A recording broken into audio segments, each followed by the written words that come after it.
Well, hey there, what's going on, everybody? Thank you for being with us here on Cinema Recap. Always happy to have you. So today we're going to talk about a spooky 2014 thriller flick called It Follows. Spoilers ahead. We enter a peaceful rural neighborhood early in the morning, when all of a sudden there's a young woman running out of the house wearing nothing but some underwear and red heels. Looks like she's trying to escape something, or someone. I don't know. If I had to run for my life, maybe wearing high heels isn't the right decision. Just me. Let's move on. Hey. A nice lady asks if she needs help. You know, because she sure looks like she does. Now she's running again, in high heels. And she went back into her house. Now she's driving away in her car and has made it to the beach, maybe. I'm not sure. She's telling her dad how much she loves him and her mom. I love you. What in the world did she do? Oh, dang. Well, now I know what she was afraid of. Yikes. Chick's legs got completely rearranged. Poor mom and dad. But at least she told them she loved them first. Just know that I love you, okay? Now we're watching another young woman clean her pool. Looks relaxing, but I'm not sure what we're doing here. Apparently her name is Jay, and she's got a hot date tonight. Looks like she has some admirers. What in the world is that phone? It's a seashell. Looks like mom's already hitting the wine in the background. Her friend using that weird seashell phone says that she's reading The Idiot, saying that It's about Paul. Paul doesn't look happy. Looking pretty nice. Hope the night doesn't end with her legs broken and backwards. I can only imagine the trouble the coroner had putting that chick in a body bag. Looks like she's going on a movie date. And the guy she's with has no lips at all.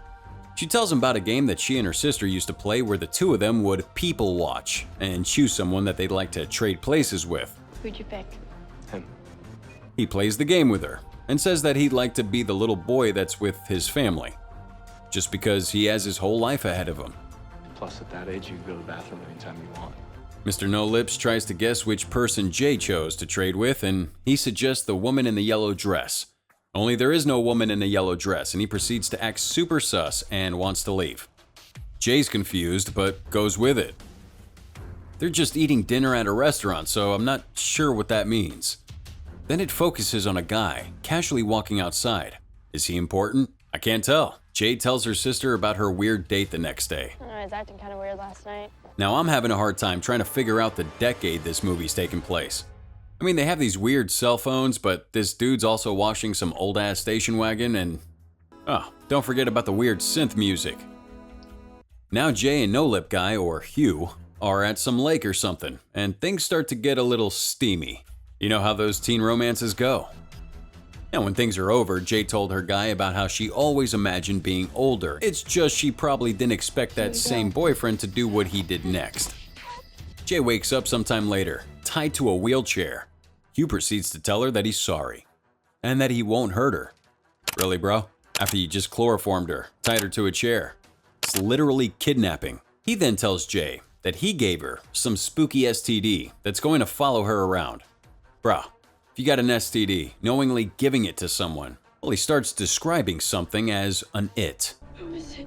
Saying that It could look like someone you know, whatever helps to get close to you. it looks like the curse wants to manifest as a naked lady this time. What the fuck? So he's just using her as bait or a sacrifice to the spooky STD person?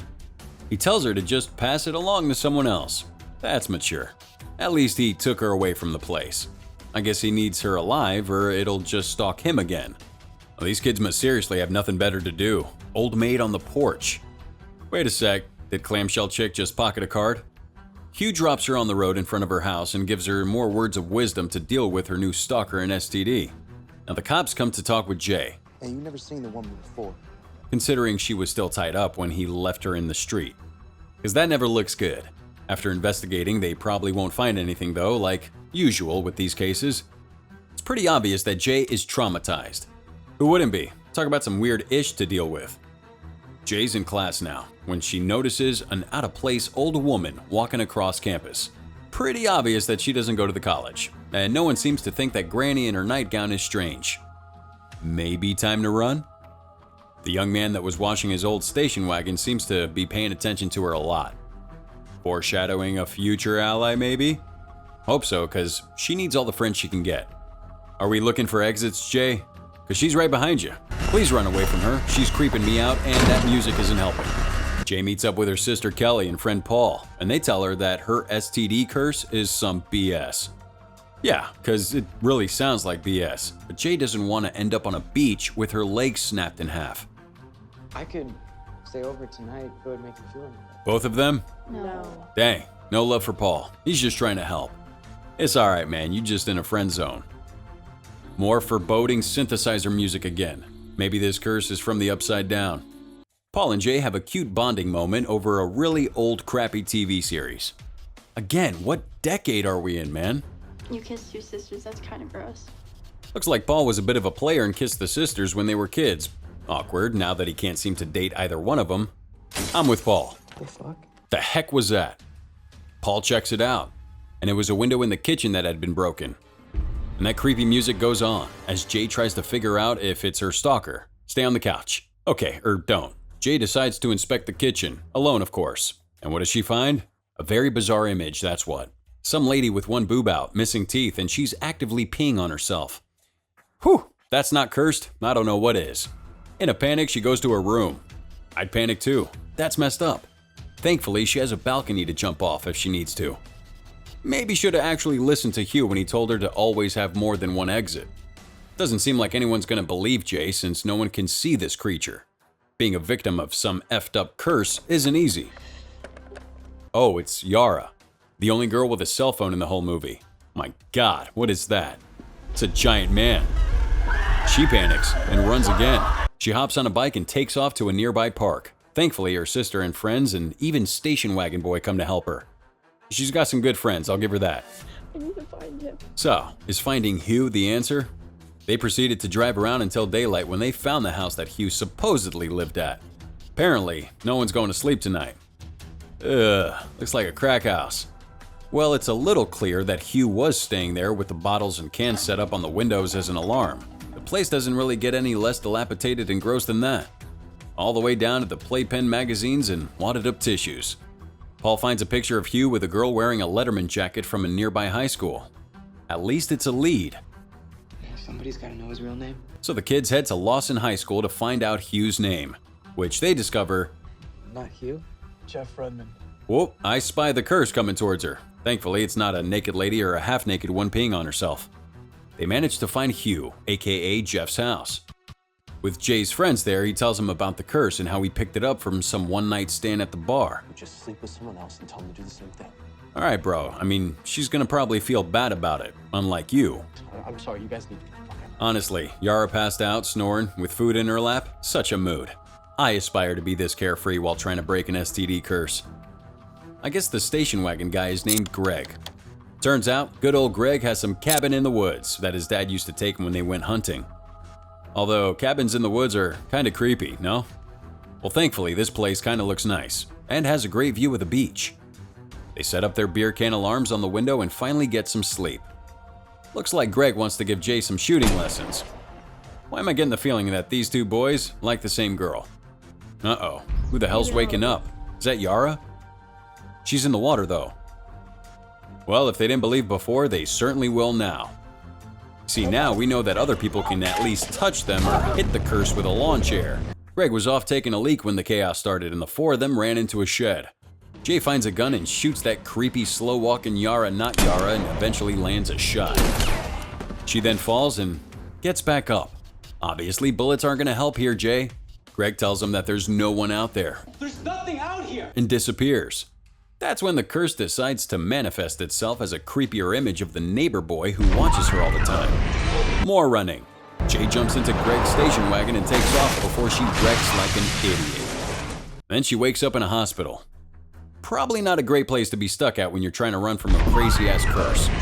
And we got that same foreboding music starting again and Jay is still in the hospital. Damn, after all Greg's done for you, this is how you repay him? Sucks to be Greg. At least it looks like he'll pass the curse to someone else pretty soon.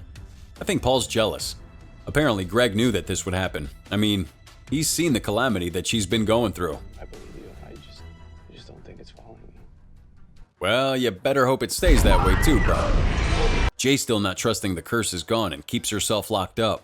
Greg thinks that something happened, but it's not what he thinks it is. As Jay keeps herself locked in the house, she apparently still watches out the window for more naked scary people. That's when she sees Greg and some long johns walking up to his own house. Clearly sus. Now Greg breaks his own window. Jay tries to call him, knowing this is bad, and can't get a hold of him. She thinks it's a good idea to run over and warn him. Looks like it's Greg's mom with a boob hanging out. Well, good old station wagon Greg is dead now from the cursed dry humping. Gross. Isn't that bad for Jay? Now it's gonna be after her again, according to Hugh or Jeff or whatever. Jay takes off again, crying, knowing that she just got her friend killed. Where's she going? Who knows? As long as it's far enough away from that Michael Myers who can just walk up and catch her. Jay's at the beach again, seeing some guys in a boat out in the water. I think I know what she's planning. Paul came over and asked why she picked Greg and not him for the curse. Come on, really? Oh, he'd take the crazy STD without questions.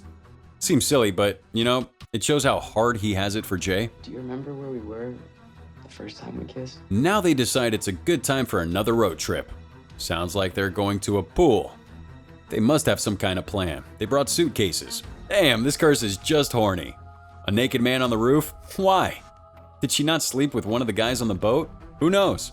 They enter a part of the city that their parents would never approve of, but that's the good thing about technically being an adult, right? Even though they all still live with their parents. Dramatic music commences and they go to the pool. Do they think the curse is afraid of water? Don't know how they got to that conclusion, but I guess we'll see if it works. They set up numerous electronic devices on the side of the pool, clearly setting it up to fry the naked people curse. Who wants a soggy cast on their arm? I guess she has more important stuff to worry about. They wait, and Yara eats a snack. All looking pretty bored, but you know what's going to show up eventually. And it finally arrived. Jay tells her friends that it's only staring at her. What's the plan to get her out of the pool? And the curse is pissed, starting to throw TVs and radios into the pool. Guess their great plan wouldn't have worked then. Paul's like trying to shoot it, but it's clearly freaking invisible and he accidentally shoots Yara in the leg. Oops. Well, finally he lands a shot on the curse and it falls into the pool. Right where Jay is. Shockingly, it starts to try and drown her. Paul shoots again and it lets her go. Seems like it might be over, but that intense screechy music tells me otherwise. What is going on here? Jesus, Jay, can you not pass the STD on to someone else? Especially not poor Paul. You see, if I know anything from watching enough movies, there's no way that they really killed that supernatural-ish. Now Jay has no choice but to sleep with a bunch of guys and doom them to their death. Sucks to be her. Yeah, I see what you were thinking, Paul. Not a terrible idea, honestly. They visit Yara in the hospital, who still remains the only person with a cell phone. Never will understand this. Afterwards, Jay and Paul take a leisurely stroll through the neighborhood. Are there people following them? Maybe. So what happens next? Who the hell knows? And that wraps it up, everybody. Thanks for chilling with us on It Follows. Produced by Northern Lights Films, Animal Kingdom, and Two Flints. So what'd you guys think? Was the curse lifted? Let us know your answer in the comment section below with that hashtag Cinema Recap. And please, if you're feeling all this, why don't you join us and subscribe for more awesome movie content like this. As always, see you next time.